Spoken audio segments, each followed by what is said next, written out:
Toxic boss thought I was replaceable until my 8:59 a.m. resignation cost him millions. My toxic manager forced me to work 80-hour weeks with zero extra pay, constantly taking credit for my projects while threatening to fire me if I complained. Whenever I asked for a promotion, he would laugh in my face and say, "You're lucky to even have a job here. Nobody else would ever hire you." After months of burnout, I decided I was done taking his abuse and quietly started looking for a new opportunity. Within 2 weeks, I landed an offer at a rival company with a 50% raise and much better working conditions. Instead of giving my manager a standard 2-week notice, I checked company policy and found out our department had no mandatory notice period required for resignations. Knowing this, I carefully planned my exit for maximum impact. On the exact day our company was scheduled to submit a multi-million-dollar proposal to our biggest client, I was the lead architect on that project, and every single file, technical blueprint, and presentation layout was saved locally on my encrypted work device, which only I had full administrative access to. On Friday morning at 8:59 a.m., right before the big 9 a.m. presentation with the executive board and the client, I walked into my manager's office, placed my badge and laptop on his desk, and handed him my immediate resignation letter. He stared at me in complete disbelief and then exploded in anger, shouting, "You can't leave now. The presentation is in 1 minute. Unlock this laptop right now."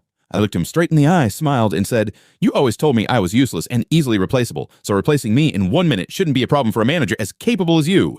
Then I turned around and walked out of the building without saying another word. As I reached the parking lot, my phone started ringing endlessly. My manager called me 22 times in less than half an hour, leaving desperate voicemail messages that quickly shifted from angry threats of legal action to begging for help. Apparently, without my login credentials, nobody could access the project files, and the client walked away from the deal after waiting 40 minutes for a presentation that never happened. Later that afternoon, the vice president of the company called me directly from his personal phone. He was furious about the failed meeting, but once I calmly explained how my manager had been treating me, taking credit for my work, and refusing fair compensation, the VP's tone completely changed. He apologized for the toxic work environment I had experienced and asked what it would take for me to come back and save the deal. I told him I had already accepted a far better offer elsewhere, but if they urgently needed my expertise to recover the project files and salvage the client relationship, I could assist them strictly as an independent contractor. My rate, $250 an hour with a minimum payment of 40 hours guaranteed upfront, payable immediately. Desperate to avoid losing the account completely, the VP agreed to my terms on the spot and wired the payment to my account within an hour. I spent just 3 hours sending them the necessary files and guiding their team through the server setup.